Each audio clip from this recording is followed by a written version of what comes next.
Welcome to the Church of Mabus radio show. It's Friday night. It's 7:09, 7:10 p.m. Central. We got Jay McNicholas with us here tonight. Our guest is Gordon Briggs, and it's great to have you here. How you doing, Gordon? What's up? And I see your Facebook all the time and share your movie stuff and your cosplay. And I've jokingly said you're like Lon Chaney with the shape shifting.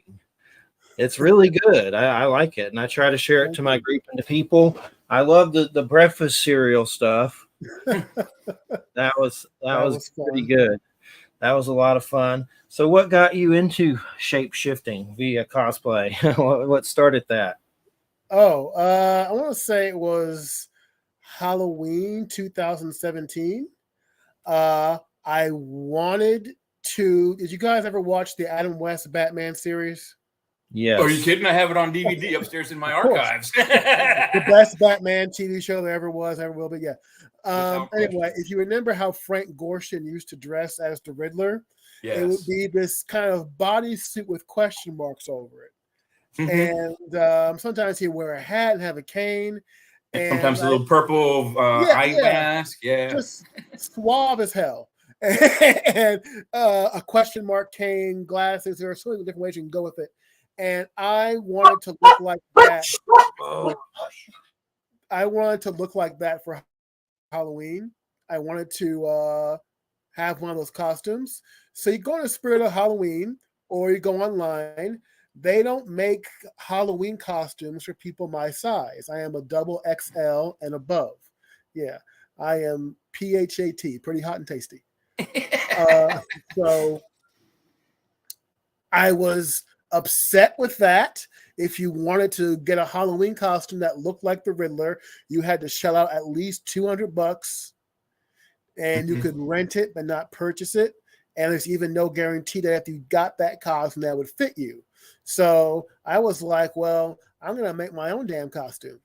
So I got one of these cheap vests that you can get for like $10. And I went to the fabric store and got some question marks. I must have cut out 40 different question marks. I made a hat out of cardboard and just I didn't even have a hot glue gun then. I had just some fabric glue, and I glued every single question mark onto a pair of I think it was green sweatpants, a green shirt, and this vest. And I remember I made a cane and a hat, and I glued a question mark onto that hat.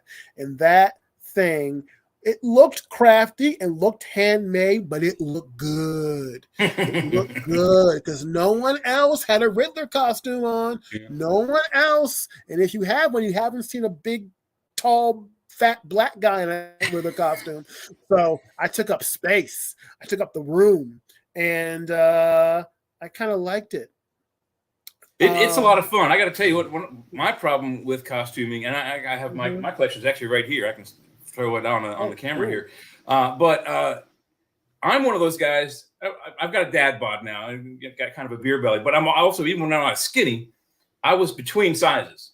So depending on the manufacturer, I either was in their medium or their large. So I'm right in the middle there. So you go to buy a store-bought costume, mediums are always too small and the larges are always too big because I'm right in the middle. I didn't fit the large is not the large is medium. It's always been that way.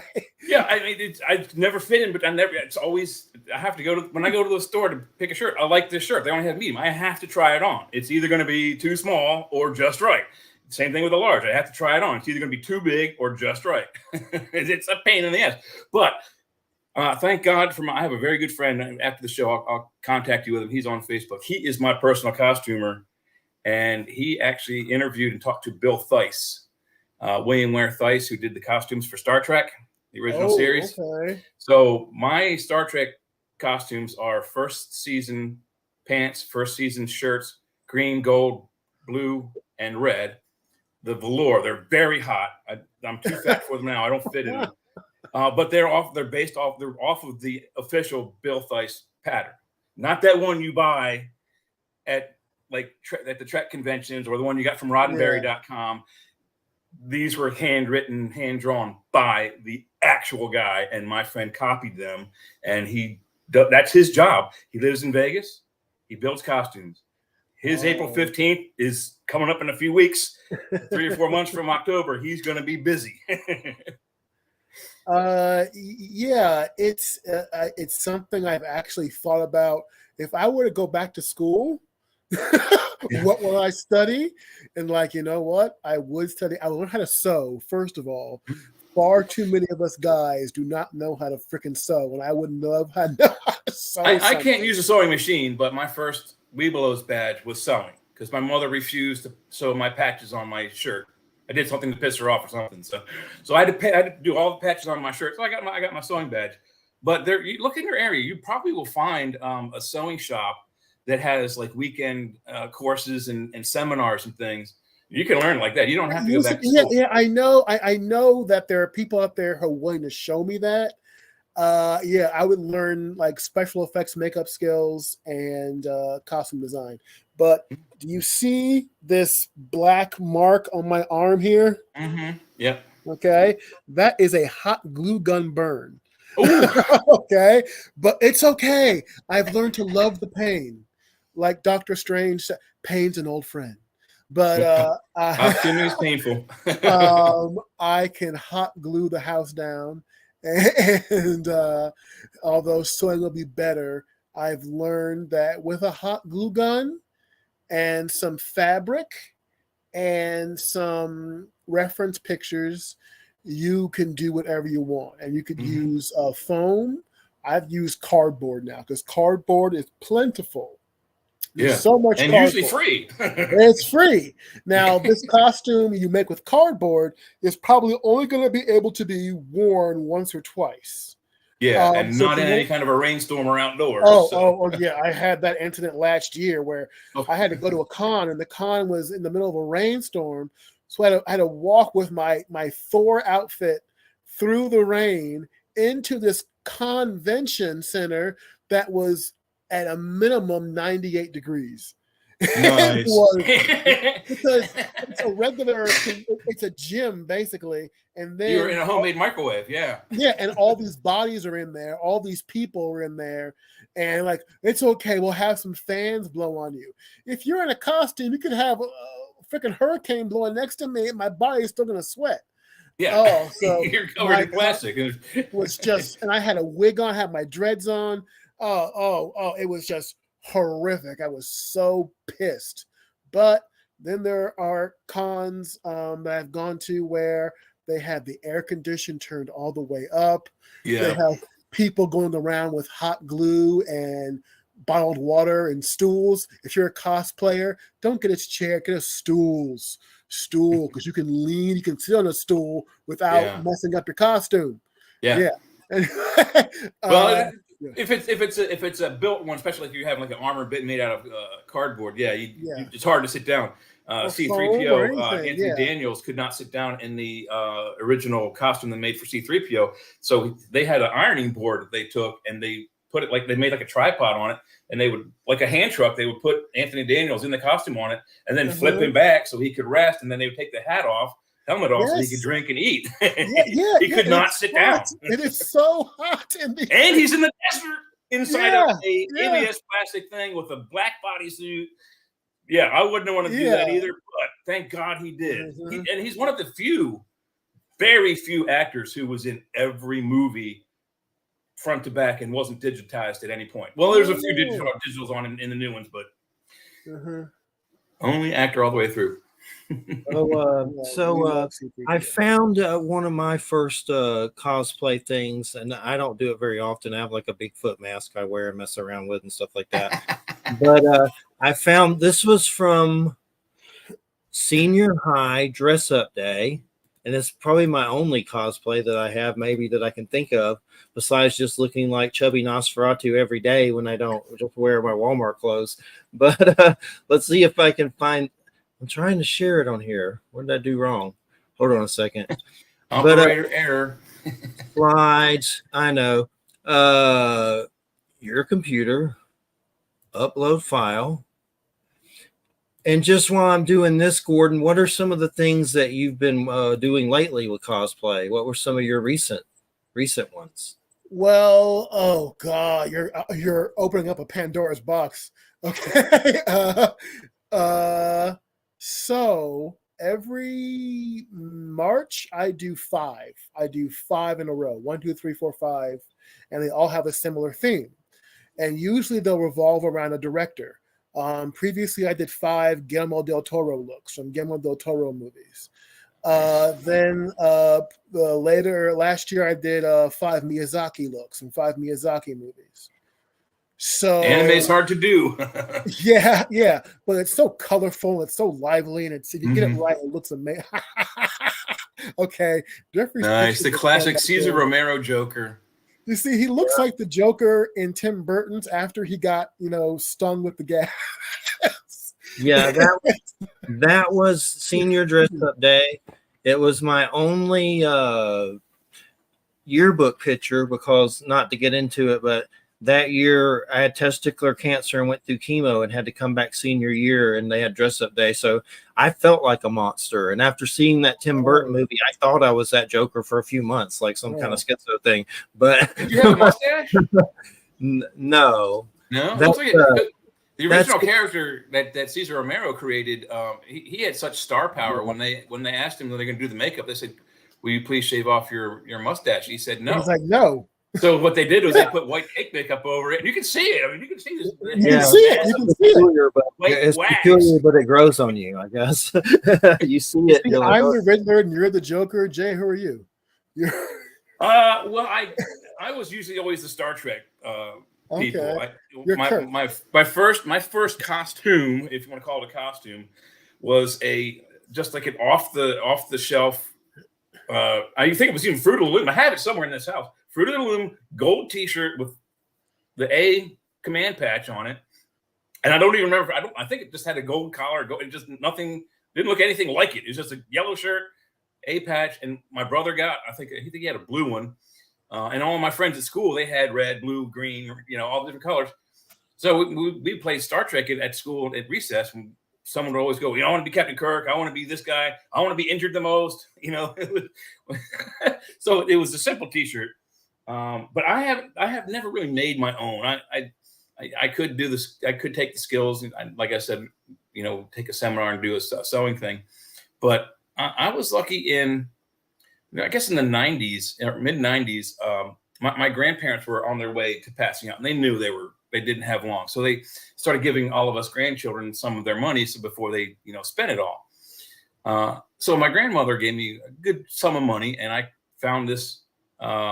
It was called Kitara something or other, costuming that was in California, just outside of Hollywood.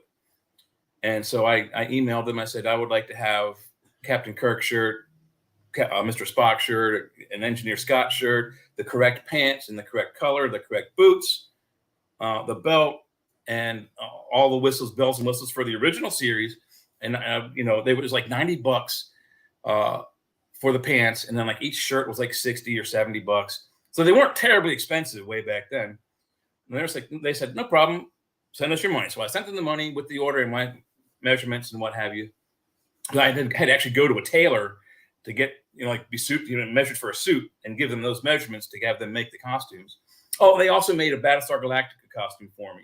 They didn't make the jacket, but they made the tan undersuit. And a few weeks later, I didn't get any. A few months later, I didn't get anything. So I emailed me. I was like, "Hey, how's my order going?" And they said, "Oh, we've got part of it done. We're going to send it out to you soon. The rest, when we get it finished, we'll mail it out." I'm like, "Okay, cool." A few weeks goes by, I get a pair of pants and like 3 shirts, and that's it. And then they folded shop. And so I lost almost $1,000 worth of money paying for those. Maybe a little bit more shipping and handling and whatnot. But later on, Facebook came out, and I found the woman who owned that business and her business partner. And it turns out that she had over-ordered or overtaxed the people that had working for them. They couldn't produce all the orders she had brought in. They didn't have enough manpower or time. and they went bankrupt. So he was kind of mad about that. But I confronted him about it. I was like, hey, where are the rest of my costumes? And she blew me off. He's like, dude, if I had him, I'd send him to you. And ever since then, he's been one of my good friends on Facebook, one of the first guys I met, and he made the rest of my stuff for me. He made a belt, the suede cowboy belt that the Star Trek guys had. I'll show you. Here we go. What is the Guillermo del Toro stuff on Facebook? I need to check that out. That belt. Does that look familiar? Oh, well, yeah. It looks. I recognize the gun. Is that the belt he had in the arena episode? I don't know. Like the first season, they had these underneath their suits, their shirts. Sometimes, with the phaser off of it, it looks a little better. The show was based on Gene Roddenberry's concept that it was a wagon train to the stars, or a cowboy show in space. So that's why the phasers are so slow slung on their hips. And that's why they had this. If you wear this on your hip, it starts to look like a quick draw rig for a cowboy. So, but that's how I do my costume. Your original space cowboy. Jeffrey, I'll send you some. I'll send you some images. Okay, cool. Yeah, I was doing that, and I was going to do a director this March. So I was going to do some John Carpenter movies. And I thought about the looks that come out of John Carpenter movies, and it's not really costumes. It's more just a series of impressive shots, I think. Just really cool looking shots. So hold on. I think what are some of the ones that you want? I love John Carpenter movies, and if people don't, they're crazy. I'll send you some on Messenger. That's one from They Live. I just sent you one from They Live. They Live is one of the best ever. Yeah. You can go as a you have to go with a partner. One can go as a pack of bubble gum. The other one can go as an ass bean. Very few people will get that. But when they do, those are the ones you want to party with. Let me into the mouth of madness. Heck yeah. Let's see if I can put these up. Hold on a second. And what are some of your favorite John Carpenters, or is it all of them? I mean, there's some that are even the worst one, I think, is entertaining. Like I love Halloween. I love the fall. I love Escape from New York. I love Christine. I love Starman. The Thing is Starman's awesome. Good. Yeah. Assault on Precinct 13 is just a freaking brutal movie, man. Yeah. And Big Trouble in Little China is just a ton of fun. They Live. I think when it gets to the mid 90s, there you go. That's my They Live. But when you get into the mid 90s, if you want to talk about the mechanics of cosplay, you can't order one of these masks. Those masks cost about $50. So everything you're seeing in that picture, I did myself. I made that. That's awesome. Did you have a magazine that was just a white page that said like obey or this is your guy, that kind of thing? You can do so much with it. You can put like campaign stickers on. You can that's in the mouth of madness. That was so you could, if people ask you for last minute Halloween stuff, you could do something like this in 45 minutes. You just take some paint and a marker and a shirt you don't mind losing and just go over it, go over your face, go over your arms it's I finished this with, as far as the face stuff, in just a few minutes. This shirt, put on your favorite sitcom and destroy one of your shirts. Upcycle. make it something fun. I mean, there's nothing saying you have to do black crucifixes. Draw whatever you want. But if you're looking for a Sutter Kane, have to do it. yeah. And one of the things I like doing, I'll show you one of the masks I have. One of the things I like doing is this kind of layering effect where you take one reference from one pop culture genre and you mix it with a different pop culture. Like I have this on my thing. That's That's me taking a Jason Voorhees mask and Nice. turning it into a Darth Maul mask. And then you take 2 machetes that you would use to you can get those from a spirit. You can make one if you want to out of cardboard. And then you make it into a lightsaber. You take a lightsaber cartridge or casing, and you put 2 bloody machetes on it, and you're Darth Voorhees. That's awesome. Yeah, but I'm thinking about doing it again with taking a sand person from Star Wars. Yep. And giving him a chainsaw and a bloody apron and going as the Tuscan Chainsaw Massacre. That's awesome. That's awesome. I would get that. Yeah, you see, you don't know who did that. You're like, who are you? I'm like, oh. And the thing is, you just take the mask is Tuscan, but everything else is Leatherface. So you're going as the pun. So you had that Star Trek stuff. Okay, just imagine merging the Star Trek stuff with, oh God, I don't know, Freddy Krueger. Or have you ever been to Shore Leave or the Maryland Renaissance Festival? I've been to a Ren Festival, but not the Maryland one. No. Okay. Have you been to Shore Leave in Baltimore? I have not. You need to go. There are these 2 idiots that. Okay, it's a Star Trek convention. It's titled after the Shore Leave episode of Star Trek, because it's recreational. It's for fun. But these 2 idiots show up, and almost all the other idiots show up in Star Wars costumes. It's all right. The anger There's no Shore Leave in Star Wars. But these 2 guys are awesome. They go to the Renaissance Festival and they go to the Shore Leave. They probably go to Far Point, and there's Balticon. There's like 4 or 5 conventions in Baltimore. But they do Klingon Stormtrooper. They do Klingon Stormtrooper Highlander. They got the Stormtrooper armor, Klingon head, Klingon face, and kilts at the Renaissance Festival. That sounds awesome. They do Battlestar Galactica. They do Star Trek, Star Wars. They don't. I don't think they do anything else than that. But they keep recycling the same costume, just adding. Yeah, just add stuff to you to make it. So you need to go and meet these guys. They're like 9. Both of them. They're huge. They're like 6 or 7 feet tall. Really big, tall, skinny dudes. You can't miss them. They're the tallest people in the convention. And if you see a Stormtrooper with a Klingon face or a Stormtrooper with a kilt, stop them. You got to talk to those 2 guys. So they're Highlander, Stormtrooper, Klingons. I don't remember how they mismatched the Star Trek things, but they did the same thing with Star Trek. It was just I haven't been to this convention in a while. I need to go and see if they're still going to it. But you can just take a prop. And one of my ideas about cosplay is that you're kind of drawing people's attention towards one part of your body. It'll be the face, or it'll be like your hands or a weapon, or sometimes it's what you have on top of your head. So you're just drawing attention to one thing. So as long as this prop is correct, everything else kind of will fall into place. Mm-hmm. And if you just have the overall looks of this stuff, you don't have to spend a lot of money.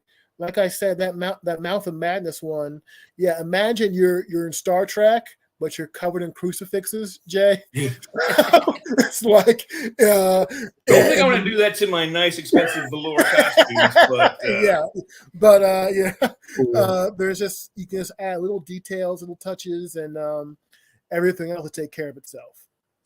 Is there? Oh, I was just gonna say, have any of you seen any V the series cosplay? I've never seen any, but have you? Yes. I've done a V. I've done a V. V is one of the first things I do. I love it. When you send these pictures, man. Yes, send me the V one or whatever. Okay, I'll send the V one. I want to watch those again. I have them all. Me and Christina need to watch them, but I actually have one of those little, like, it's like a Ken doll with a face comes off and all that. One of the toys. Yeah, they had a small line of action figures. I got one, but the box was kind of beat up. But I didn't care. I just wanted it. I didn't even take it out yet, but it was kind of a beat up box. But I like it. It's creepy. And Gordon, you brought up props.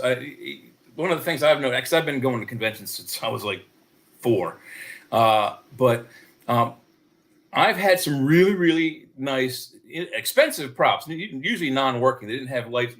Early days they didn't have lights and sounds for phasers and stuff. But there's always that one guy or that one kid's like, oh, can I see your phaser? Can I see your tricorder? I've had them break them before. So I now when I go out with props, I don't, my good props stay home, and I have a stunt prop that comes with me to the convention. And that way, if a kid breaks it, I'm only out, $15, $10, $20. But if I break it, worse. But see, this thing is just a plastic toy. Yeah. I mean, it's got screw holes in it, and I mean, it's just like the original. It comes apart. There's these little novels that you can get of the series, and there's weird ones like little paperbacks that are out there. You can get them on eBay, but there's some like about a Florida alien reptilian base underground, and they're really weird, but it's kind of like a little tie-in novels, just weird crap like that. I've been looking at some of the Dungeons and Dragons. I have some of them, but there was actually a series that was actually Dungeons and Dragons that was kind of like a choose your own adventure. I think it was might have been Forgotten Realms or something, but I haven't got those. But I have the fantasy choose your own adventures that are kind of like Dungeons and Dragons. But I know there are some books that are the brand and like choose your own adventure. I was eyeballing those. They're kind of expensive, but interesting for sure. But the V books are neat. They're just like weird little fiction paperbacks with different that tie into the series and stuff like that. But let me see. I'll look on Facebook and see what you. I sent you some stuff from Messenger. Okay. That was actually early days. That's me really experimenting with latex and spitballing it. It's one of the things I would love to learn. Why don't they teach you this stuff in school? Actual viable stuff, like how to turn yourself into an alien. Depends on the school. Now they have schools that do that. Some of the schools for the arts and whatnot. Well, the Stan Winston School, stuff like that. People who grew up watching The Thing, more John Carpenter, right? So that was kind of early days. In fact, if I did it again, I'd probably build an actual gun instead of just putting a picture of a gun on a piece of cardboard. But there's yeah. Did you get the pictures? Yeah, I'm working on it. It's being weird about it. So Gordon, let me ask you something real quick while he's looking for those. Yeah. How do you feel about all completely store bought to build a costume? I feel two ways about it. One is I call that cosplay, not cosplay, but that might get me into trouble because I've bought stuff myself. I have never bought a complete costume because they don't make them in my size. But I might be able to help you with this type of costume. Nice. It's like, it's very cool. I like that. Yeah. You see, if I were to do it again, I should have oh God. You see, if I were to do this again, I will give myself a reptile eye. You see, my eyes are contact. For the slip. This is really early days. But still very cool. Still cool for sure. Here, let me Jeffrey, let me put up one of mine. This is all store bought. Okay. Where I am now, I don't have the sword for it, or I have a baldric. It's like the leather thing that comes across that your sword goes into. This where I was, they don't allow you to bring weapons, but this is a full Chevalier costume and D'Artagnan, whatever you want to call him. I forget how they call it in French, but it's a French musketeer from about the 14th century. And so this is me, Maryland Renaissance Festival. Now underneath is a white puffy shirt, blue puffy pants, and then I have the musketeer boots. And I also have purple shirts and black pants, so I can mix and match it. And then on top of that is the tabard with the silver cross. That looks awesome. All of it except for the boots and the tabard was all bought at the Maryland Renaissance Festival. Yeah. And the sword. Yeah. The sword, the tabard, and the boots I got from museum replicas. Everything else, Maryland Renaissance Festival. Yeah. Again, if I had the income to buy all my costumes, I would. Buying one and using it over and over again, I wear that costume a lot. But I got to tell you, if you ask, I would tell you the total cost of that costume And so when I spell costume for that particular costume, it's COST is all capital, and then UNE is lowercase. Over $400. Oh, way over $400. It looks good. It looks good. The problem is that you can't find patterns to make tabards. So I bought the tabard. It was $100. The boots were like $80. So it wasn't cheap. But overall, I think I have 4 shirts and 3 pairs of pants, the tabard and the weapon. A $400 costume you can recycle every year. Yeah.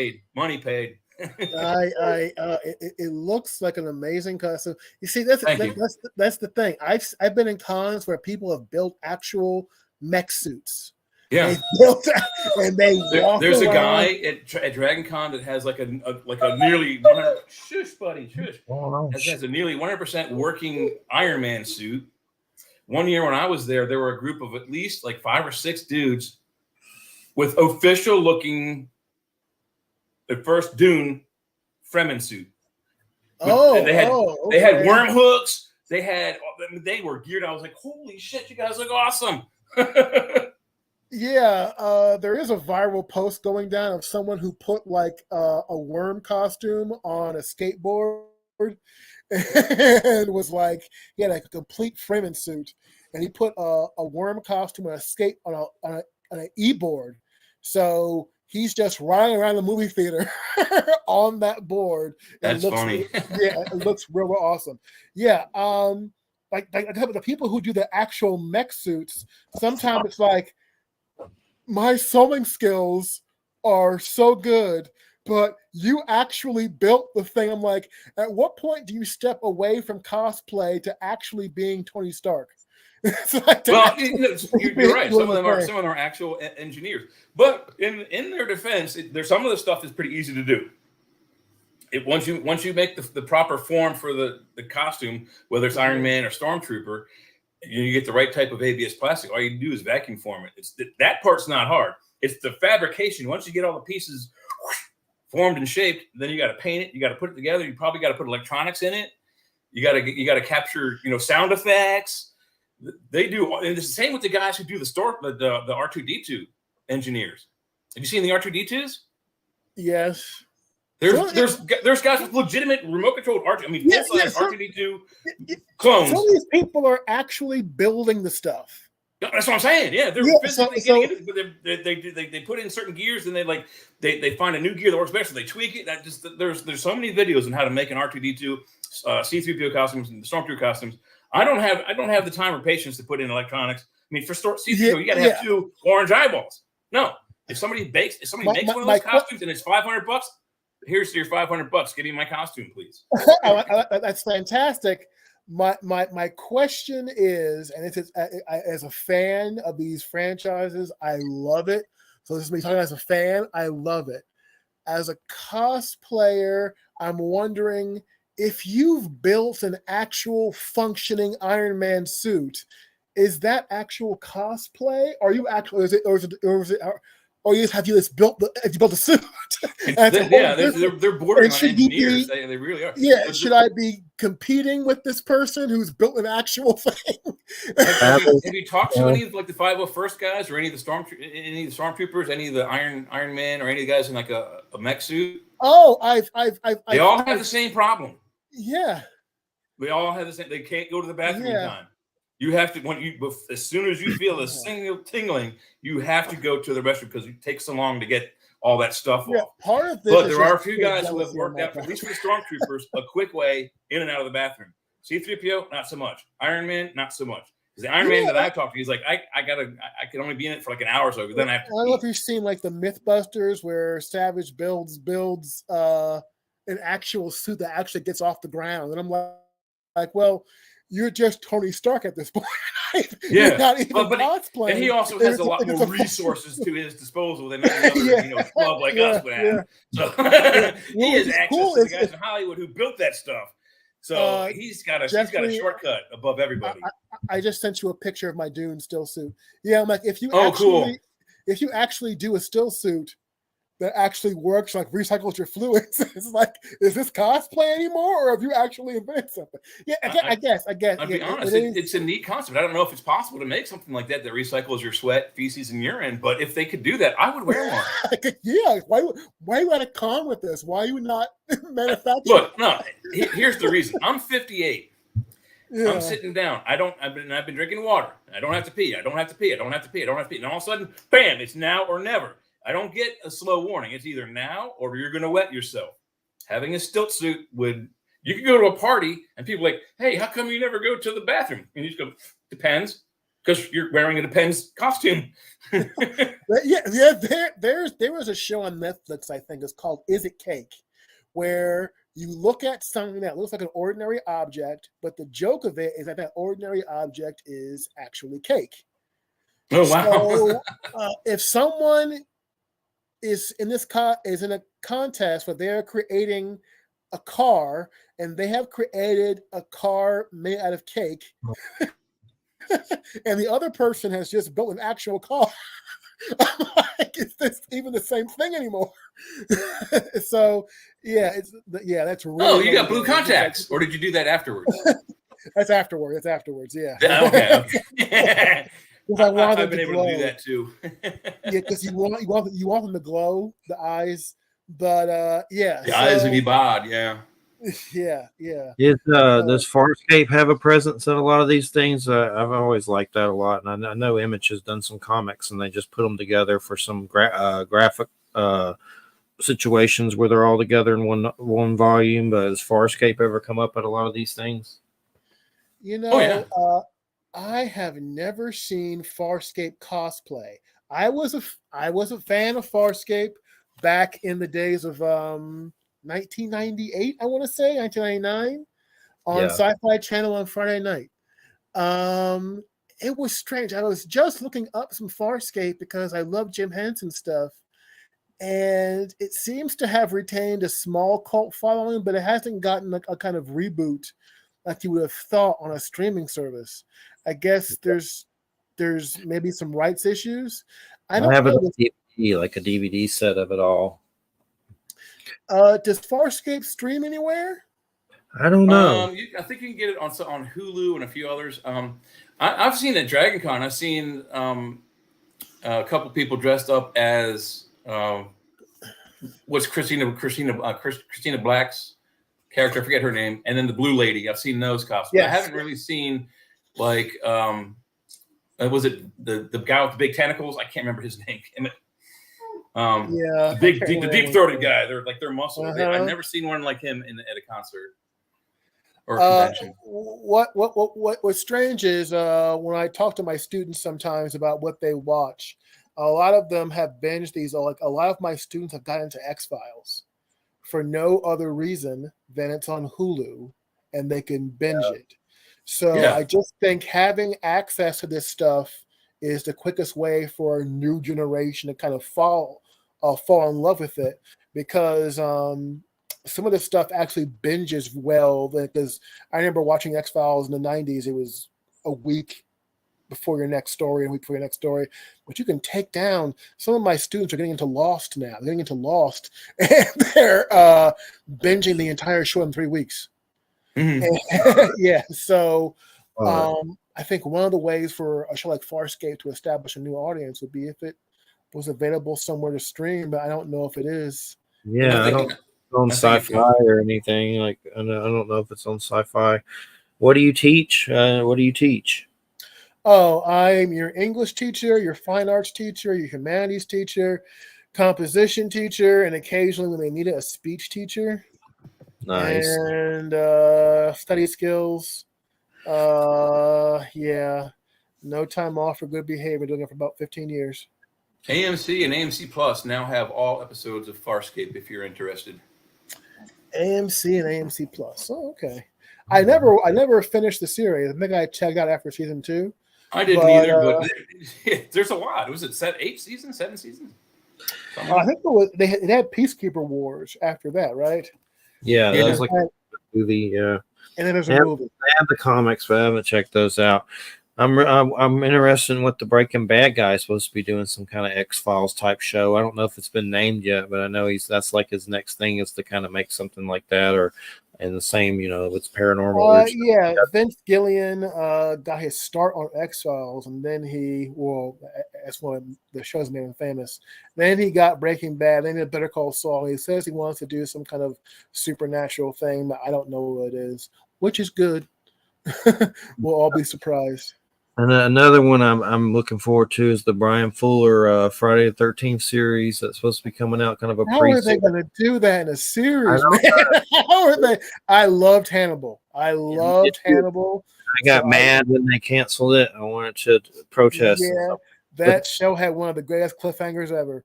It's a literal cliffhanger. And so cool that they canceled it on that. Like, cool. Yeah, and Wade's kind of badass because I think Hannibal had 3 good seasons, and some shows like Walking Dead go on forever. They milk it. It's weird. It's weird with Walking Dead. I like it on some level, but I get sick of it. But the 3 new shows they just spawned out are actually well reviewed, and they're good. That's what I'm hearing. No, it's good now. But I think I'm good on zombies. Actually, I think I was good on zombies for a while. But I'm curious because Brian Fuller. Have you ever watched that show he did called Pushing Daisies? I have it on like a hard drive. Go watch that show. It's so good, man. And a lot of things. So I know he was going to do that interview, the vampire show and stuff. He quit he's been attached to so much stuff. He was on a Star Trek show. He was on that show. Let's do a Christine, like a movie or a series, something to do with the Christine, the car, Stephen King, and all. He probably quit that by now. Yeah. He was on American Gods for its first season. He's been on a lot of stuff, and it just visually his shows are always on point. I'm just not sure how we're going to make a whole series out of Friday the 13th. Yeah, like a prequel and make it like a Leatherface family. I don't know. I mean, if they go the route of like, what's that show with the 2 brothers that go around doing all the fight monsters? Supernatural. Supernatural. If they do it like that, and they, bring in different types of supernatural serial killers or whatnot that Jason, because there is the movie tie-in where he fights his face with the fingers. I know because I've seen the documentary about Crystal Lake Memory or something like that. I can't remember, but the actress who played Jason's mother had this backstory that she had written for her character about how her character had slept with a man before marriage, and he gave her his ring, and that's the ring she's wearing throughout the movie.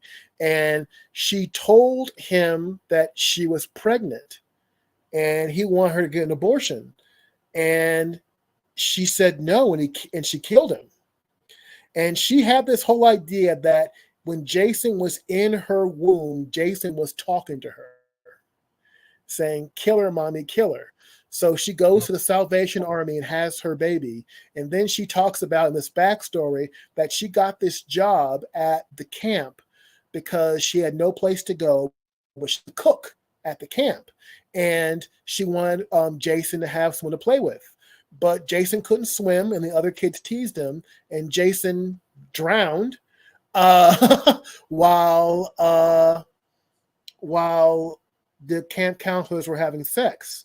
So she has this interesting backstory that I think that could be something for a movie. I don't know about a TV show. If you guys want to see are they going to focus on like mentally challenged Jason? A lot of the show that could be awkward. Like, how are they going to do that? Like, at some point he's going to have to die. So I mean, crazy movie. I think it's called Pre-Evil or Pregnancy. I can't remember. It's about a woman who's pregnant with a child who's a killer, and you hear the kid's voice in her mind. And it's a British movie, and it's the whole idea that, oh, wait a minute, I gotta plug in my device. Hold on. I'll be right back, you guys. I have to plug in my I grew up with Jason and Friday the 13th. I had like posters of those in my room when I was like in high school. with Freddy and weird stuff. I never got the Freddy thing. Like, I mean, we've gotten to that discussion about his background and stuff, and it's just weird. That he has him on their shirt. I've seen the Freddy movies and I enjoyed them, but I had more of an affinity towards the Friday the 13th because you can relate. Jay, you have sympathy for Jason. Well, Freddy, a little, but you don't. Michael, you don't. The way they filmed it, it was done in what the style is now called found footage. Is it like someone found a bunch of you come to an abandoned house, you find a bunch of film reels, and you watch them, and you find all this scary stuff. It was done like that, and it also was done on a very low budget. I mean, I don't think they had more than $100,000 altogether to do the whole movie. And I think some of the actors only get paid like $65, $75 a day. Back then $65 would last you a week, but nowadays it wouldn't. But it had production values that high budget movies nowadays don't have. Like all the big budget slasher movies. I don't enjoy those. They're not fun. Friday the 13th scares you. These new horror movies horrify you by the gore, by what someone getting their arm chopped off or their head, or getting that guy who gets the kid who gets his head run over with Camaro in Radioactive Man movie. Toxic Avenger, yeah. I want to see the new one. Yeah. I want to see the new Toxic Avenger with Peter Dinklage. It actually seems like it did well and has good reviews. I wouldn't mind seeing that. But yeah, that movie Toxic Avenger when I was a kid messed with me. That scene when they ran over that kid's head, I was like, holy cow! It was like me watching Faces of Death. Like I'm still messed up. And that's the difference I'm talking about. The violence in the first Friday the 13th is, except for when the mom gets her head chopped off at the end, very subtle. Like the first person who gets killed, they just do like this and run a knife across in front of the actor, and they do this, and you see the line open up and blood come out. That is just nasty. You know how they did that? With practical effects? Very simple, practical, in-camera effect. They took a mask of the actress's neck, made a latex appliance, but they shortened it. They made it shorter than her neck. So if you watch, when she's standing there talking, she's talking like this. She doesn't do like that. She's like this the whole time. But as soon as she does that, the line opens up. So she's walking, and all of a sudden, she does this, it opens up the appliance, and then some guy with a squeeze bulb goes. I've never so been simple. Kevin Bacon in that movie too. Kevin Bacon gets the arrow through the throat. Yes. Yeah, I would say that the first one is probably to me as good as it got. I like some slasher films, but at least the first Friday the 13th movie has at least there's a motivation, at least there's a plot, and at least that plot twist kind of makes sense to me that it's his mom. But I've always had a question about the Friday the 13th movies, and maybe you can answer this question for me. She is killing these people because she's trying to avenge her son's death. I get that. Oh, she's not? No. Why is she killing them? She's killing them to prevent the park from opening again so that other irresponsible, sexual active teenagers don't have another retarded child die in the lake. That's what her motive is. Well, okay. But the thing is, her kid is not dead, is he? He's actually undead at that point. Is he undead? He is undead. Did Jason die that first time? Yeah, he died. So the violence of her death at the end of that movie brings him back to life as his little 13-year-old body comes up out of the silt and grabs our heroine and takes her into the water. But that was a dream. Then why didn't he kill her in that first movie? She probably got away from him. He's been dead for 40 years or whatever. Undead child grows. No, that's not fitting with canon. No, because in Friday the 13th Part 3, a girl talks about how she was attacked at the camp. Remember, she had that dream. So if Jason's been alive the entire time, why is she killing these people? Did she know Jason was alive? I don't think he was alive the whole time. The answer is that he has to. At the end of the first one, she says, "Oh, was it a dream?" And then when they go to the second one, they show that scene again, and she goes, "Was it?" Yeah, but she questions whether she actually is actual reality. Remember, she's exhausted. She just woke up, and then a demon drills her into the wall. So it's confusing. Jeffrey, how did he find that girl from the first movie and take the mom's head and put it in the refrigerator. I don't know. I'm just usually stoned during these movies. I don't try to think on it too much. Did he drive down there to her place? But am I wrong to say that take a cab? we're sympathetic towards Jason, and there's not many other horror icons that are like Chucky's you're not sympathetic for Chucky. Pinhead, not really. Like Freddy, definitely not. But Jason, you kind of. Is there any other that were sympathetic? I can't think of any, but Jason. Michael Myers, maybe for a little bit. Also another neglected child. You know? I'm just trying to figure out what the hell Jason was doing before for 20 years. While his mom was out killing people. He was in space fighting and Jesus. If he saw his mom get decapitated, why didn't he like run to help his mom? Like, Mom, I'm alive. Jason, you're alive. Oh. So I don't think he was. I think he was. I think he was dead at the bottom of the lake. And then when she dies, no, because then that he energy attacked the brings him girl to in life. part 3. Remember the girl got attacked in part 3. That's why she was afraid of Camp Crystal Lake. She got attacked by Well, some people think that the drunk old man was Jason's dad, but I don't know. I have to ask you guys 2 very important questions, and I would like Jeffrey to go first. All right. What non-horror movie scared you as a child? Non-horror movie. Non-horror. I'm talking about a creepy Spielberg film. Was it a cartoon that got way too crazy? Was it a Disney movie that had a monster? That's a hard one because the horror movie was Night of the Living Dead, but the non-horror movie, like, I don't know. I think that Stand By Me movie kind of messed with me. But was that horror? I mean, was that non-horror? Body and stuff like that? That kind of always like just the body and Stand By Me and stuff like that. I think it was kind of a drama, but that's the only thing I can think of offhand. Because I just watched horror too much mostly. It's a documentary actually, and it in the theaters in 75, 76, it was Man, Myth, or Monsters, or Man, Myth, and Monsters, narrated by Peter Graves, Mission Impossible fame. And there's a sequence in there where they show the Patterson Gimlin film for the first time to like everybody. And that I was like, holy, and I'm like 10 in the theater with my mom, dad, brother, and sister. Oh, and then here's the scary thing.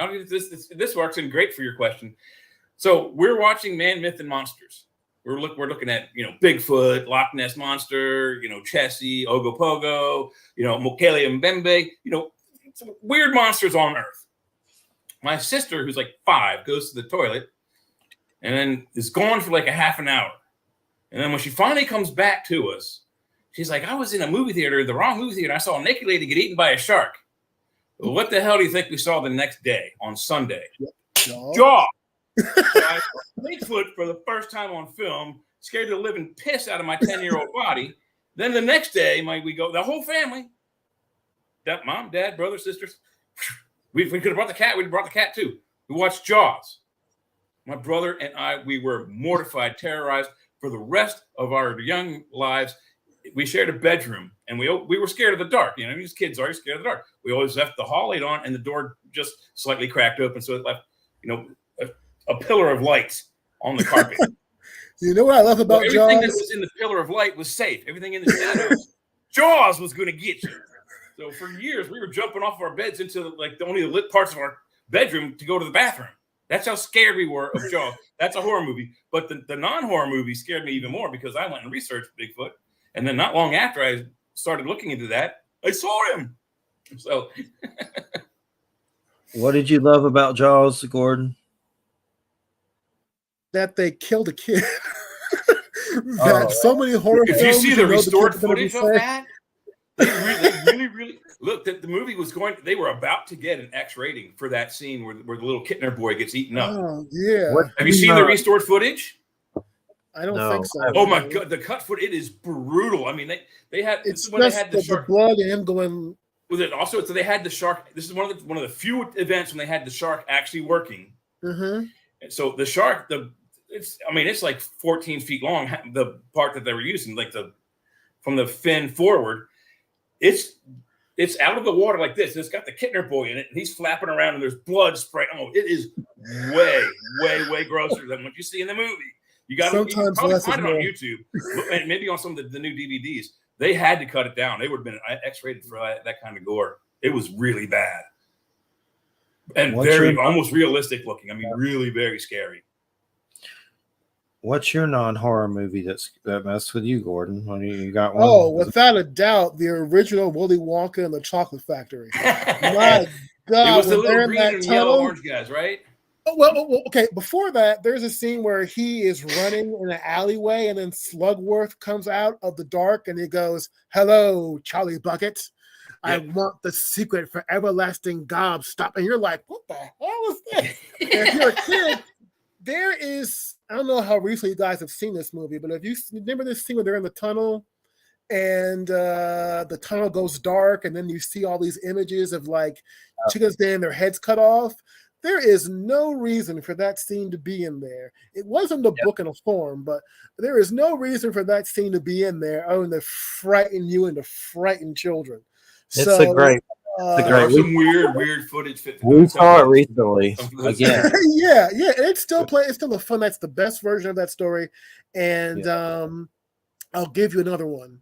It's not even a movie. It's a TV show. When I was about 8 years old, this is when Unsolved Mysteries first came on TV. And Unsolved Mysteries, I think professional filmmakers should watch this show. I think writers should watch this show. How they condense a mystery. Jeff, you asked about UFO stuff. This was my first introduction to a lot of UFO stuff. There are scenes in those first 2 seasons which are lit impeccably, which are styled and shot beautifully. And then you have a voiceover by Robert Stack, a man with a voice from the center of the earth or something like that. And it just makes the hair on the back of your leg stand up. You can catch a criminal. Yeah, he was awesome. What they would do is the show did not play nice. They would show you people getting shot and mugged and beaten and stabbed, and they would go, "Guess what? They're still out there. Good night." And if you were a convicted killer, murderer, or rapist, they would also run your name through the mud. If they were like on the loose. Oh my God. Yeah. And I don't know if you guys ever saw The Legend of Boggy Creek or one of these long time ago. Yeah. I like this whole idea of not knowing something, not giving you a definitive answer, because Jason's fine, Exorcist is fine, but this whole idea that this thing actually happened and they have no explanation for it, and I'm going to show it to you in this grainy film, southern swamp mystery, blue light, murky chupacabra nonsense. That was fantastic. A lot of Bigfoot personalities. That's what got them into Bigfoot. Is that movie? You'd be surprised how many said that. Oh, Boggy Creek. Yeah. That movie works as a movie. I'm not sure. Well, the thing that works great about that, and also with Friday the 13th, is like you said, it's kind of grainy.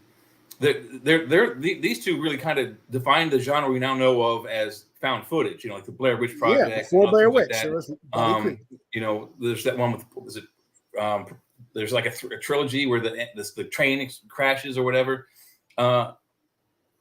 They're a little more believable because it doesn't look like Friday the 13th does not look like a Hollywood professional movie production. It's well done, it's well made. Don't get me wrong. Very well lit film, but there's no hype. You don't see Coca-Cola cans. There's no advertising. They didn't have a whole lot of premieres on TV. You either knew about it or you didn't. I was happy. I was lucky enough. It stayed in the theater for like 4 or 5 months. This came out in June. I forget which year. It's in the 80s. I saw it on Friday the 13th in October. Yeah, 1980. Yeah, and it was one of those huge blockbusters. It was on the screens for 4, 5, 6, 7 months. Not very many movies. You go to the movies now. It's like, oh, I'll go see that when I come back next week. You come back next week. Guess what? That movie's gone, and it's only been there 2 weeks. So movies back then lasted long, so you could see them throughout. You could see them more 4 or 5, 6 times. But Jaws was in the theater for a year. Yeah. I remember Jaws is the one that created the blockbuster genre. It was the first movie to have a line wrap around. Most people assign it to Star Wars. Jaws came out before Star Wars, and they had lines around Dramas Theater, and they called it a blockbuster because they busted the block for people trying to get to see Jaws. And then the same thing happened with Star Wars, and then the news grabbed onto it and it blew out of proportion. But those two movies, Star Wars and Jaws, that they were the ones who made low budget movies become high budget movies. If it weren't for all three of us, Star Wars would have gone the way of the dodo. Yeah, there was something different back then, but yeah, I think that seeing that stuff as a young kid, the non-horror stuff, because usually if you're a kid, your parents won't let you. At least my parents won't let you watch horror stuff. So the stuff that scares you as a kid is sometimes. I know people who are scared by Disney films. My partner is terrified of A Secret of Nymph when he saw it. I saw it in the theater.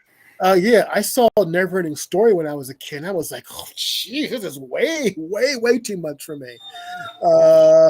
So there's definitely, I like stop motion stuff. There's a horror movie stop motion. I'm watching it later with Christina, but I try to hunt down weird stop motion. There's one called Wolf House. That was the weirdest I thing. saw Wolf House. Maria. Jeffrey, did you see Mad God? Yeah. Look up that stop motion that just came out. It's coming out on Shudder, isn't it? I think so, but it's out, and you can. I think it's on streaming, or just was at theaters. It's not. I have to go to Columbus to see that stuff. Have you seen Out of Darkness? Yeah. About the prehistoric situation. Yeah, that was interesting. That was very interesting. We've been finding weird stuff. We watched Vampire Lovers last night. That was on Amazon. That was like some Hammer stuff. There was a Polish werewolf movie just called The Wolf that is on YouTube. It was pretty good. It's just called The Wolf, but really weird. Another one, Sweet Home. Have you ever seen that? It's Japanese, and somehow Resident Evil was created from it. Like its own, you can find it on YouTube. They just remastered it. It's like 1980 something Sweet Home, and the full copy just got released on YouTube. But it's some of the craziest damn stuff I've ever seen. Like it's like I would say like some kind of Evil Dead Japanese situation. Like it was like some really crazy effects that are that just you're not expecting it. It's called Sweet Home. Yeah, I'll send you the link to it if you can't find it. But there was a whole article about it and stuff saying it just got remastered and released on YouTube. Let's see, it's 1980 something, 1989. And I can send you the watch Sweet Home, the Japanese horror movie. There's a whole article right here. I'll send it to you. I can put it in the chat or send it to you. I just found the link to the full version on YouTube. I'll send it to you.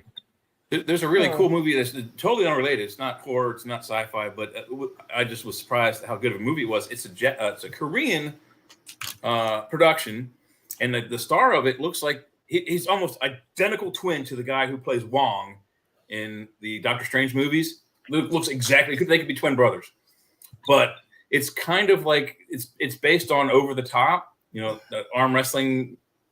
Stallone movie, but you got to see it. It's really, really. You have to read a lot of the movie because some of it's in Japanese. What's Korean, the title? It's called The Champion, 2018. I was really surprised how good the big guy who plays the main character was a very good actor.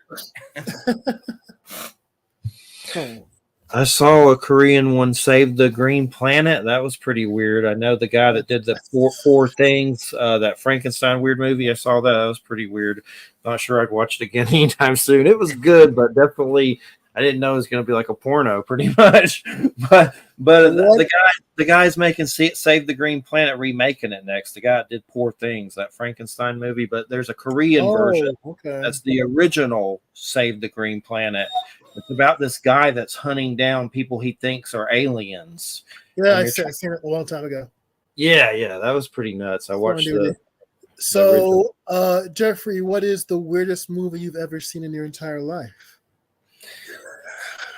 I keep thinking of that Elias Murhaj. I'm probably messing up his name, but he did Shadow the Vampire. He did one called Begotten. That's pretty weird. That movie is weird, man. Yeah, The black and white one. That's a retelling of Christ, I think. it's like Marilyn Manson probably watches this on crack or something like over and over. But yeah, that's a weird one. That's pretty strange. And strange filming and scenes that are just like decay and crazy things like that. But definitely, I love that Werner Herzog Nosferatu. I love Nosferatu and Shadow the Vampire. Yeah, and then of course I'm looking forward to the Eggers Nosferatu that's coming out, the Witch Guy and stuff like that. Give me 1 second here, guys. Okay. He got a pee-pee. But yeah, that Nosferatu coming out by the Witch Guy, I'm looking forward to that. Sure. Did you like his Viking movie?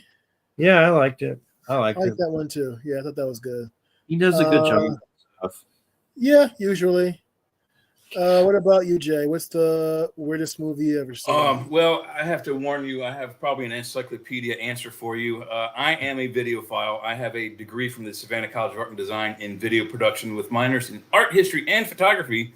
And the weirdest movie I've ever seen, there's quite a few of them. Brazil is probably one of the top, but it's not the weirdest.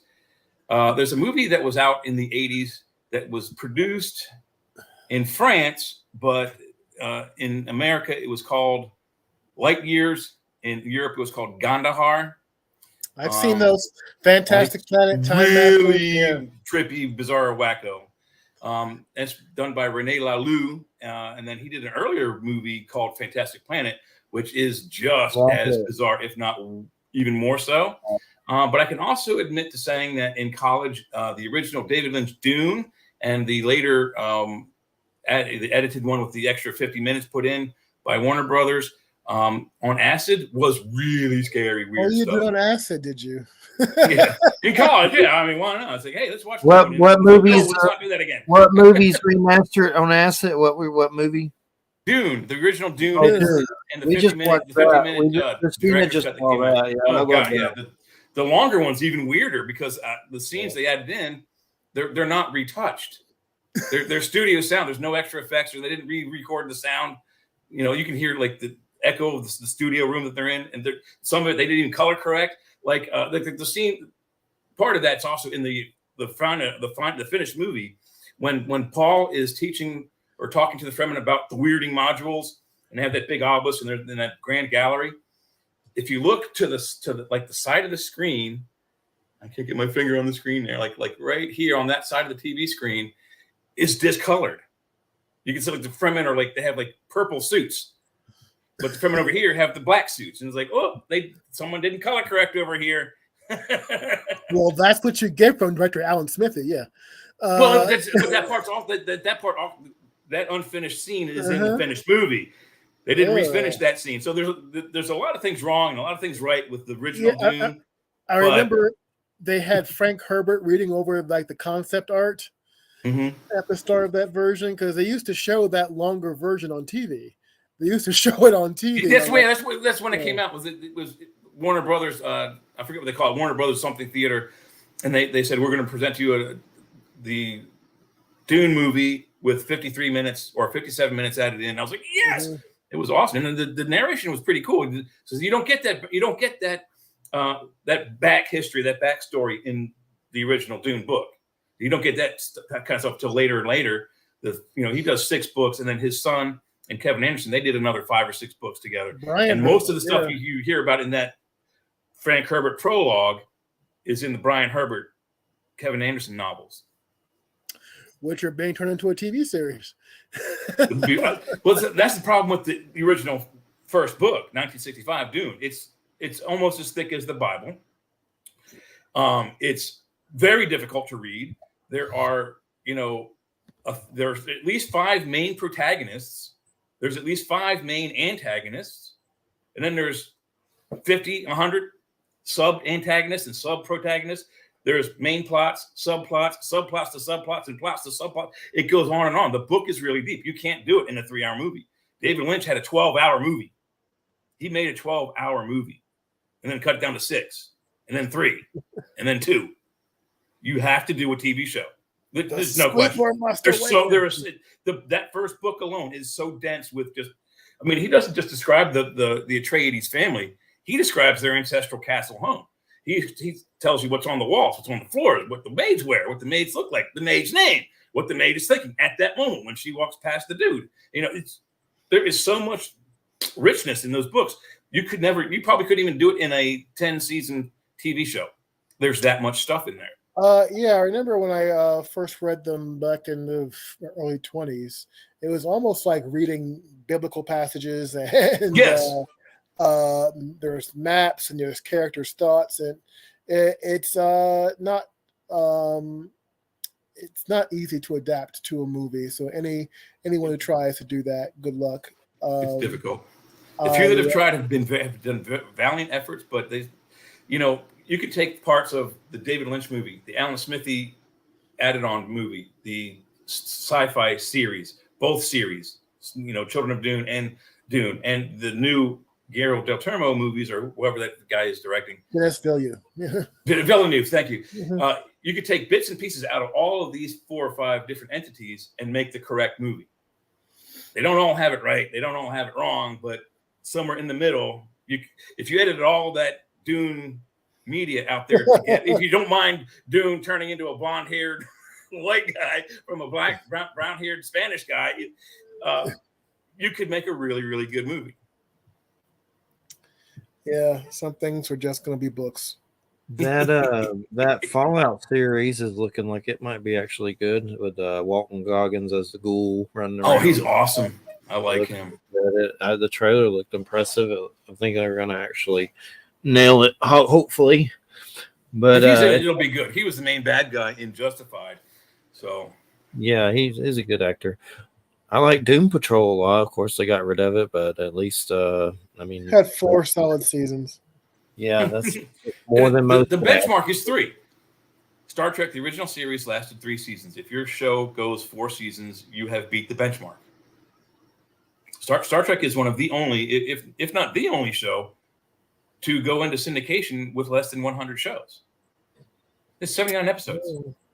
You don't get syndicated unless you have 101 episodes. You don't get a second pilot unless you're a good entity. Gene Roddenberry, 1965, he made The Cage. He took it to CBS. He took it to ABC. He took it to everywhere. NBC said, hey, this is great, but it's too brainy. Here's some money. Lose the chick and lose the guy with the ears and come back and see us when you have a new one. That never happens in Hollywood. You don't get to do another pilot. You're either yes or no. Gene Roddenberry got a rego. He got lucky. What was the show Gene Roddenberry did before all that called Earth something? I found it by accident. Now I forgot it. After Star Trek, he did something called Earth 2.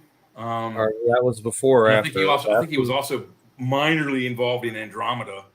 But before that, he did the show Wagon Train, and just about any cowboy show. He did a couple of cop shows.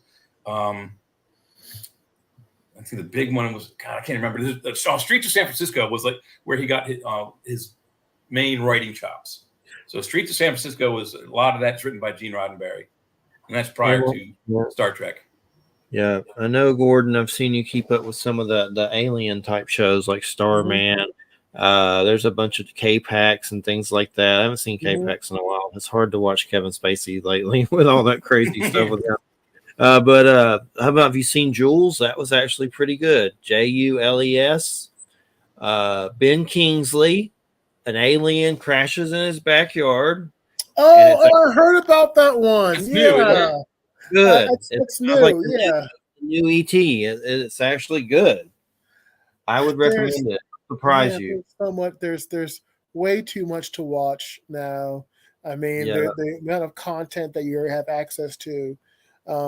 This is strange because I remember when being a cinephile meant you had access to. This is why you had film critics, because film critics lived in the cities, and cities had access to more films. But now it's much easier to be a cinephile now that you have access to these online libraries.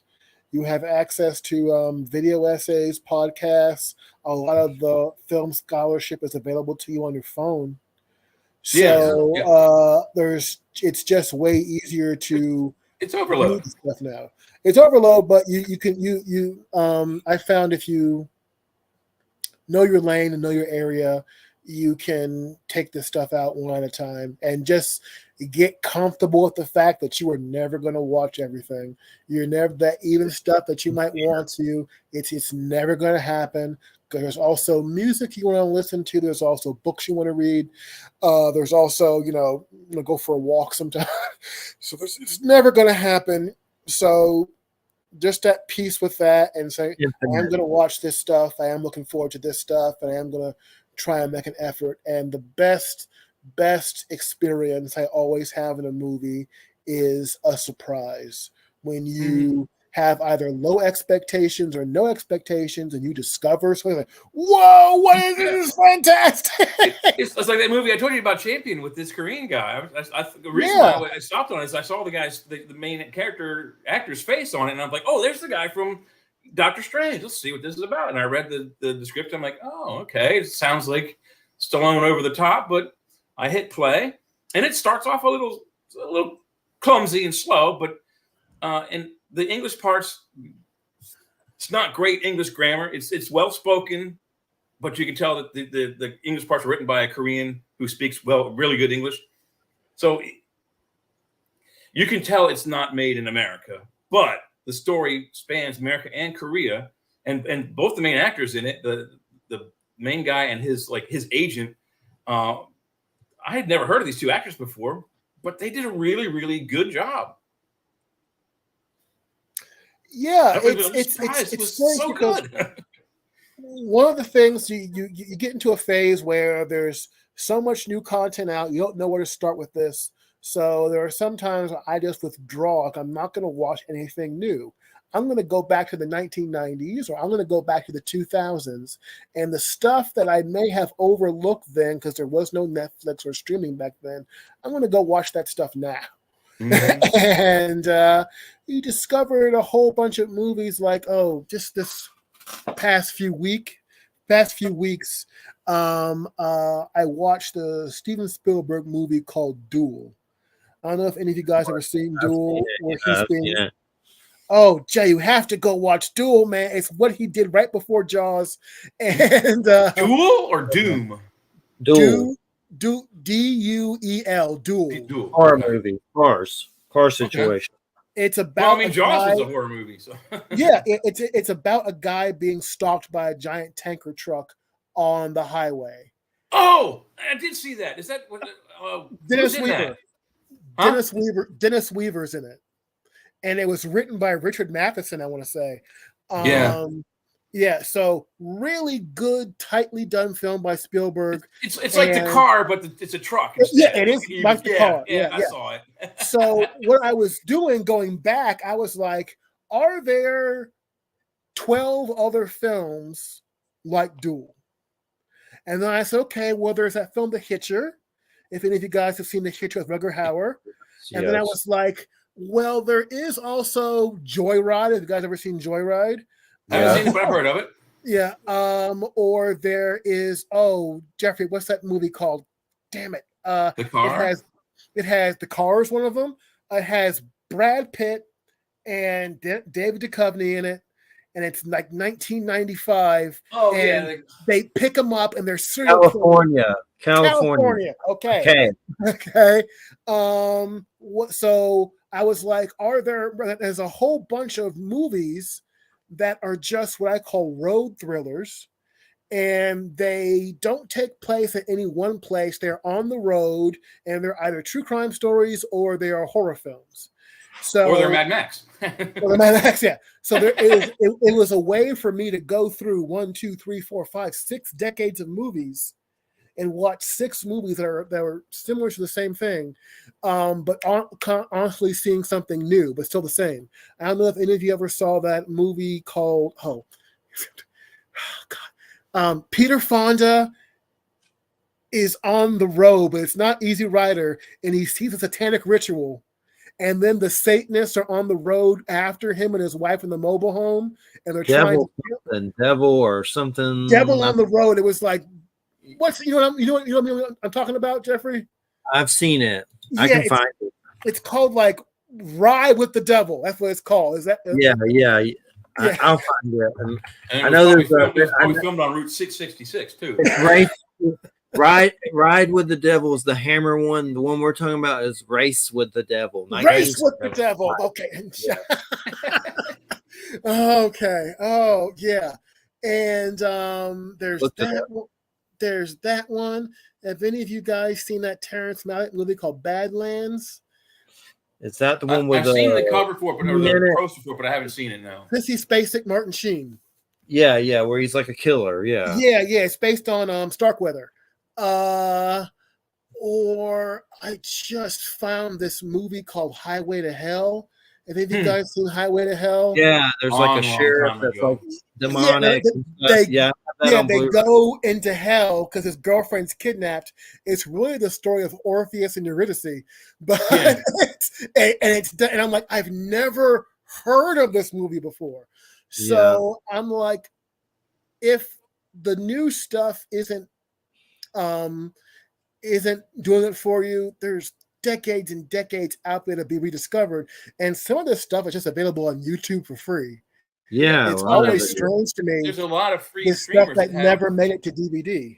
If you go on, like I have a Roku stick, and it has all these different venues you can go to, like Freevee and other strictly free things. They don't have a paid service. Yeah, okay, that are you? Yeah. Yeah, and everything has a commercial. But if you go to those free sites like Freevee and whatnot, and you go to the movie section, sometimes they have them blocked off by genre. You can go to different genres. You can go to sci-fi horror, and then just look at the tiles. They have little square tiles that you scroll by.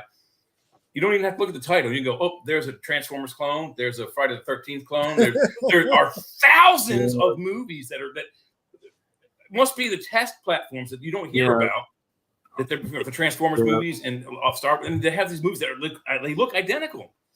There's a movie. Do you ever see Stargate SG-1? Yes. My favorite guy is Teal'c. I love Teal'c. Teal'c's awesome. There's a movie with the actor who plays Teal'c called something Hobbits. It's recent, 2018. It is horrible. Okay, I only put it on because Teal'c is there. Like, hey, I can finally see this guy outside of the character of Teal'c acting. He was great, but they had all these like little short people from Africa that you never even heard of. Not even Africa, Australia. They filmed in Australia, and they had these little midgets, like native New Zealand Indians, dwarves that were the hobbits. It was. And I couldn't watch the whole thing. Tubi, Tubi. Yeah, Tubi's another one of those free has ones. gotten pretty good, I think. You have to do with ads. You can do ad-free Tubi if you want. But they've gotten better at getting more of this kind of culty, off-the-radar films. So a lot of this stuff is available that way. But, I would recommend that people I almost think of it as a landscape, and you just have to find the route down that landscape of pop culture that you want. And I know I like sci-fi. I know I like horror. I know I like weird stuff. So that's usually the stuff I am exposed to. I don't go in for romance usually. I like a particular type of comedy. I'm not, going to watch the latest Medea film. Sorry. I usually, I have not seen a biopic recently that I really liked. I can't stand the Bob Marley one. Oppenheimer's not on your next to-do list. Oh my God, Bohemian Rhapsody! I wanted to hang myself watching that movie. The soundtracks are always amazing, but they're always the most vanilla. Right down in the middle. Elvis one, that wasn't bad, but if you look at Hollywood, very few biopics even get into the Oscars. I think the only one that did was the biopic for no, some of these like Elvis, they're really, really big. No, it was Elton John, the guy who played Elton John in the movie Taron Egerton, who was in the spy movies. He got an Oscar award for that. So that's. I mean, I haven't seen the movie, but because that won an Oscar doesn't mean it's worth watching. But it's probably going to be better than some of the others. Well, Here's what I like. I like the biopics that have a point of view and aren't family approved. One of the best films I saw last year was a movie called El Conte. It That was good. translates to the Count, and it's about Augusto Pinochet, but they're telling the story of Augusto Pinochet as if he were a vampire. So they're telling it in black and white, and it's almost like the movie Nosferatu, but it's telling you this real life historical figure, but it's doing so through the language of German expressionism. So if someone said, I'm going to make a movie about Richard Nixon, in which Richard Nixon's a werewolf, I would watch that movie. Yeah. Okay. Larry Fissenden, or I know his name's Larry Fissenden or something. He makes horror movies, but he has a new werewolf movie, Blackout. It's supposed to be good. I haven't seen it yet, but it's getting good reviews. Called Blackout. Oh, okay. I think we don't get enough werewolf movies. I really liked. Did you see that movie? Oh, what was it called? Damn it, Jeffrey! Did you see this movie? It's an Australian movie. No, he's in a retirement community. Late Phases. Yes, that one. Yeah. And the werewolf comes at night, and then he has to go out and get it. Yeah. Oh my god, that was good. Movie.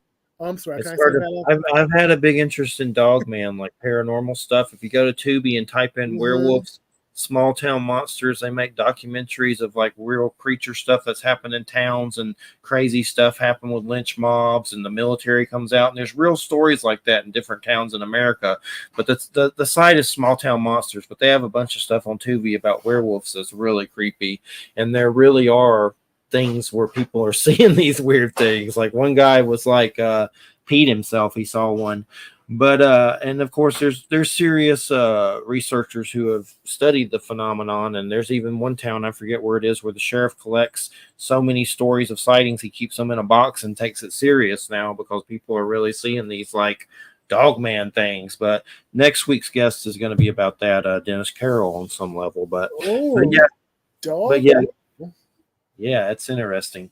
Anubis, I mean, that's been around for a while. So, but those are creepy. But as far as it's hard to get excited for movies now. I want to see Dune 2. I haven't seen it yet. I want to see that. But there's not many I can think of new besides Nosferatu or something. The Crow thing, I'm like, oh God, what's happening with that? Yeah, they're revising that. I'm looking forward to Mad Max Furiosa's prequel because I like the Fury Road movie. There's a movie called by Dave Chappelle's doing called Paw, I think it's called. That looks pretty good. There's a movie called Boy Destroyer. Yeah, Dave Patel. He was in Chappie and Slumdog Millionaire. He, I think, directed this movie, and it's produced by Jordan Peele, and it's an action movie. It's gotten good buzz. Oh goodness. Oh, did you see They Clone Tyrone? I've heard of on Netflix, really good. Have you seen Polite Society? Oh, I haven't seen that. Oh, about a girl who desperately wants to be a stunt woman. Really cool female-driven action movie. Did you see? Okay, I'm gonna be controversial here. Did you see Beau is Afraid? I've heard of it. Yeah, I've heard of it. Oh, that was the best film I saw last year. If you want something weird, he did Hereditary and Midsommar. Yeah, that dude. I've seen Hereditary and Midsommar, but every one of his movies makes you feel sick after, and they're good, but it's like you feel sick for like hours after it. Yeah. Did you hear that, Jay? It's gonna make you feel sick. Doesn't that intrigue you? It does, but it probably won't. Since very young, I was always pretty crazy movies. So when I see a really nasty special effect or gory special effect, I've always been able to deconstruct it. There's a few, like the kid getting his head run over with the car in Toxic Avenger. That's a difficult one. I don't know what the material is they used, but I used a similar scene in one of the movies I was doing in college, where the bad guy at the end, he gets his head bashed in with like a medieval war hammer. And for that effect, we used the honeydew melon, and it looked like the guy had his head smashed open. So my next question is, what movie traumatized you as a young person? What movie Exorcist. traumatized you as a kid? Exorcist, Oh, okay. no question. And it was on TV. It wasn't even in theater. It was in the middle of a snowstorm, and my parents, brother and sister went out to dinner, and I was sick, and I was like, snotting from the nose and just had a How fever. old And I were didn't you? go, 12, 13, Okay. something like that. And it aired on CBS, and I started watching it. My parents left, and we had a storm door, and it was winter. I don't know why they didn't shut the big wooden door, but they left the big wooden door open. And I was so sick. I'm like, I'm not going to get up to close that. And I'll just watch this movie. But it scared me so much. I just bunched up under the cover. I was like, oh my God. And then I heard a noise, and I looked at the door. My dad was standing in the. All I could see was like his torso through the glass of the storm door. I was like, ah! I mean, I screamed at the top of my lungs because he was just appeared there out of nowhere. And they're like, what's wrong with you? I'm like, and they're like, oh, we'll just turn this off. What movie was that? What movie? The Exorcist. Okay. But here's the conundrum, Gordon. Several years earlier, I was in a school bus with my classmates. We were coming back out of D.C. We were on East-West Highway heading straight towards Georgetown, and right in front of us was the car barn. It's where they used to put all the electric cars the trolley cars for D.C. It's a museum now. And along the side of that building is the stairs where the priest kills himself or tries to kill himself. And we're sitting at the stoplight, and there's this guy standing. There's a tall gentleman looked like Inspector Clouseau in a brown trench coat. And he just goes, woo! And launches himself like a rag doll down these stairs. And now we're 5, 6, 7, 8-year-old kids going, watching this guy bounce off the wall, off the stairs, all the way down. I mean, it's like 150 feet. It's a long fall. And then he stops at the bottom, jumps up real quick, takes off the jacket, pulls off shoulder pads, elbow pads, knee pads, crotch pads, and he's talking to guess who? The director and William Peter Blatty, telling him, yeah, I can do the stunt. So I saw the guy die at the end of the movie before I saw the movie, and it scared the hell out of me when I saw it for real. It's a good story. Yeah. Jeffrey, what about you? Night of the Living Dead is one of the big horror movies that messed with me. I would look under beds when I was a kid. Like, I had to check under the bed to make sure there wasn't a zombie under the bed that was going to eat me. So now nothing does really. It's like you're jaded and nothing. I mean, how old were you when you saw That Living Dead? God, I don't know. I was young. I don't remember. Maybe 10 or something. I don't know. I'd have to figure it up. But those I have David Howard Thornton on my page, and I like the Terrifier movies, but those are kind of rough in some areas. Those Terrifier, they don't scare me, but it's just like, that's a lot. That's too much. Like some of the Terrifier stuff, like the kill scene. Like we were talking about earlier. You got two kinds of horror movie. You got those that startle you, Friday the 13th, et cetera, and those that creep you out or gore you out. Like it's like the Saw movies. They're not horror movies. They're gore movies. They chop people into tiny bloody bits, and it's more of than you get gored out more than you get scared out. So I like the stuff that scares you. Like Body Double. You ever see Body Double? Body Double isn't a horror movie. It's a murder mystery, but it scares the living piss out of you the first time you watch it. You don't know who the murderer is until the very end. With the drill? No, Body Double. Body Double has the drill. I don't know about. I don't remember the drill. About? Body Double is a movie starring Craig Wasson. Craig Wasson, I think, is the bad guy actually. This guy, he's borrowing his friend's house, watching his friend's house while his friend is out of town on business. This is the Palmer remake of Rear Window when he murders the girl with a power drill. Remember? Oh, okay, yeah. I wasn't sure about that. Yeah, but yeah, he sees the girl murdered from across the street, and he tries to solve the murder mystery. And the guy that hired him to watch the murder mystery is the guy that went to the murder. Yeah, that one. I mean, that just messed my brain up because I was like, he's the murderer. And then I'm like, no, he's the murderer. And him. I was like, it redirects you with so many different viewpoints of this murder that you had no idea who was the killer until the very, very last second.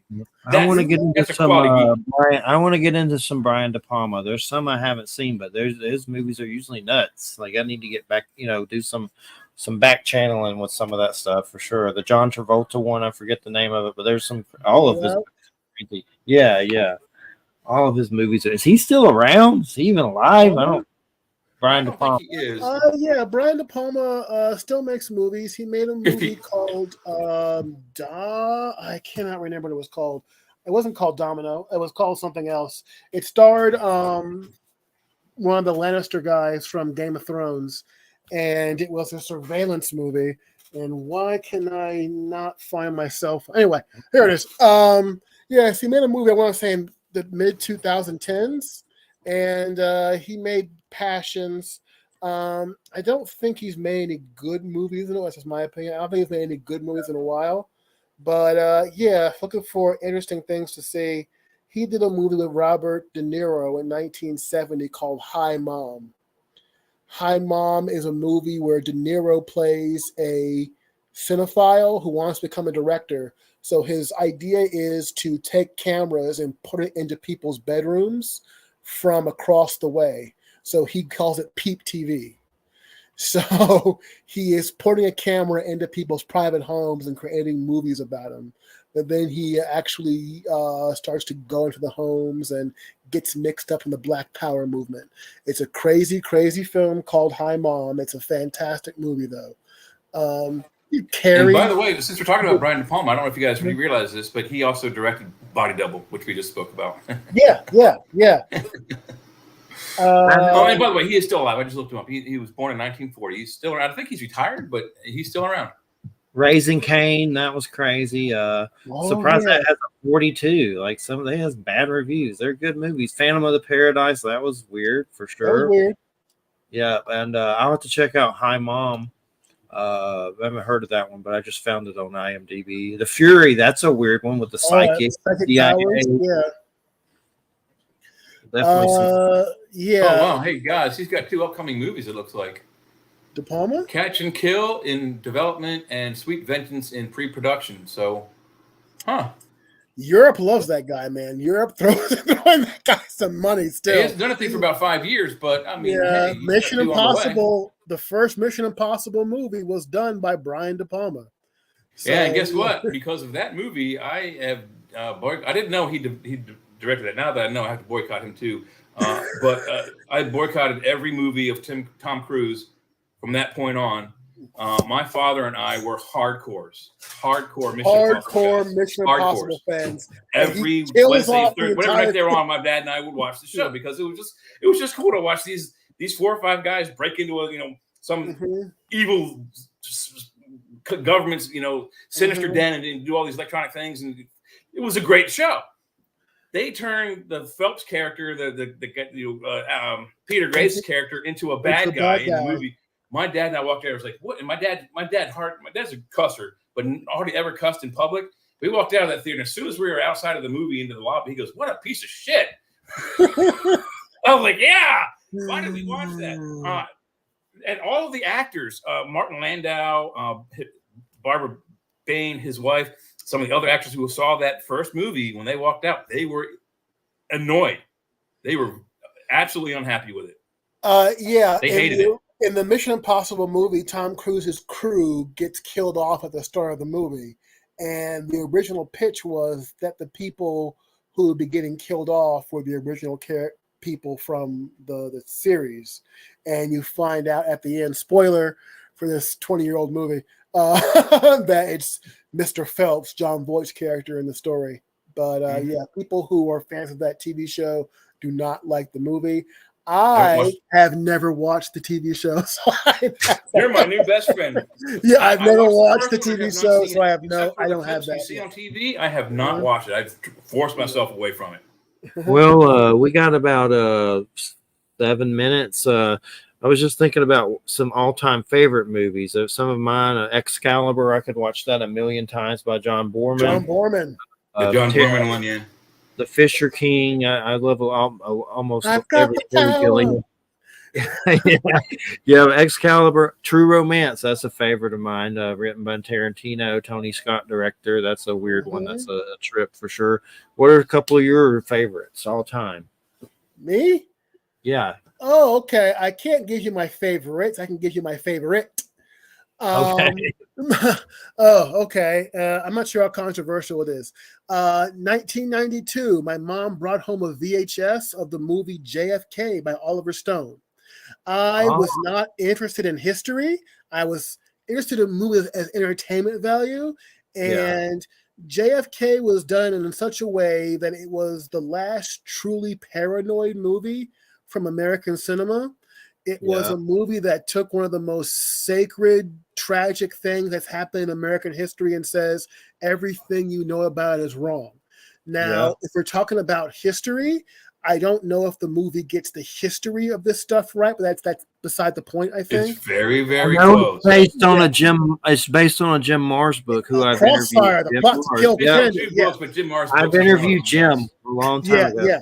But beside the point about the history of it, it's a whole different thing. To me, what it gets right is the paranoia and uncertainty of the time.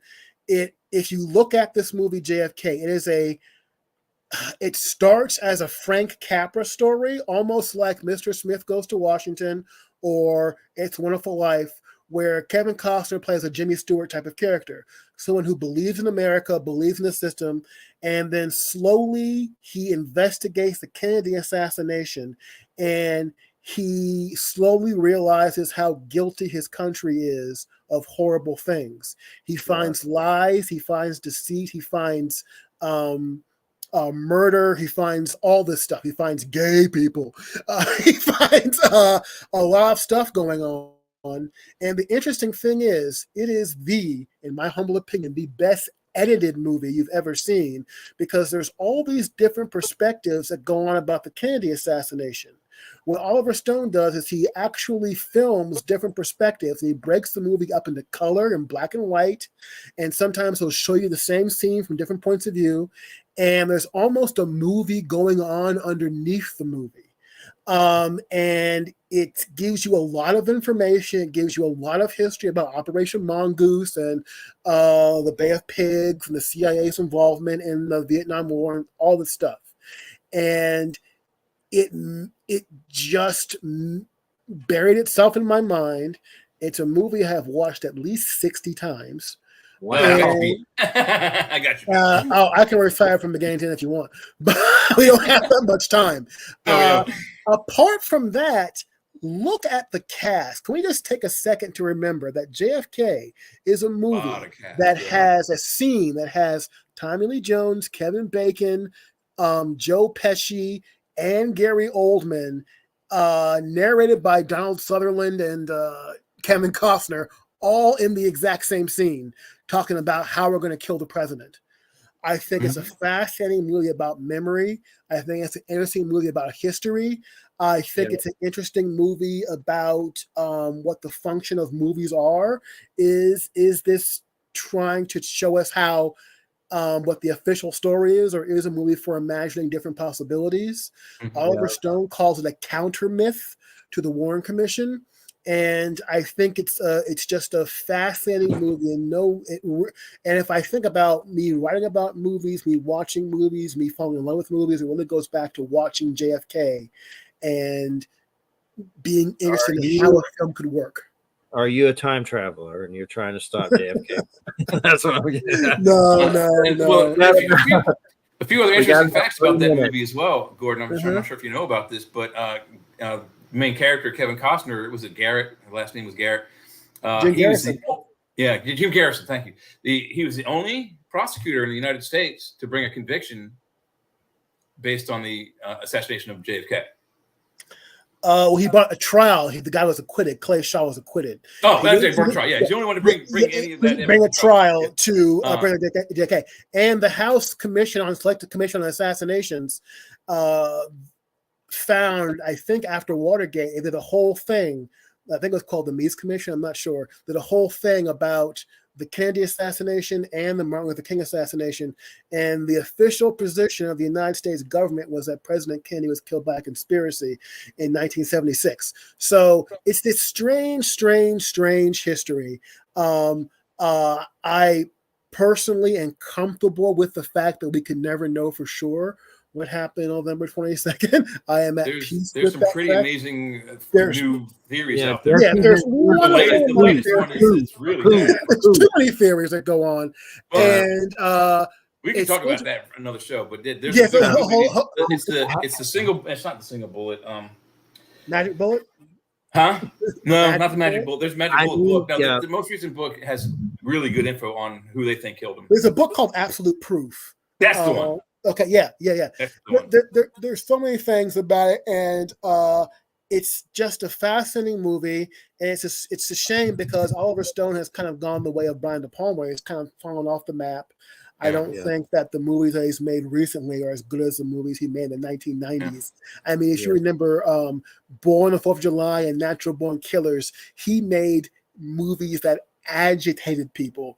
They were political movies. They were R-rated. They were not nice, and they made money. Yeah. I mean, people forget the image of the Vietnam War that was happening was Rambo and the mid-19 Commando. And thank God he came along with Platoon. It's like, look, war is not fun, you guys. If you're making an anti-war movie where people want to fight, you have failed. So, hey, Gordon, we gotta close out. It's been amazing, great show. We appreciate it so much. Is there a link or of anything your Facebook or anything you want to give out? Any kind of link? You can look up me, Gordon Briggs, on Facebook. I will humbly spam your Facebook page with 2 movie reviews a day. However, I will show you things you wish you never saw. Yeah, definitely great. Always sharing your stuff and love your cosplay and a great show. Thanks so much, everybody. Thanks, United Public Radio 107.7 FM New Orleans. Next week, Dennis Carroll. We're going to get into Dogman and all kinds of craziness, paranormal. He's an investigator. But thanks, Gordon. Great show, and thanks so much. And I'll send you the archives soon. But thanks, everybody. Take care. Bye. Bye-bye.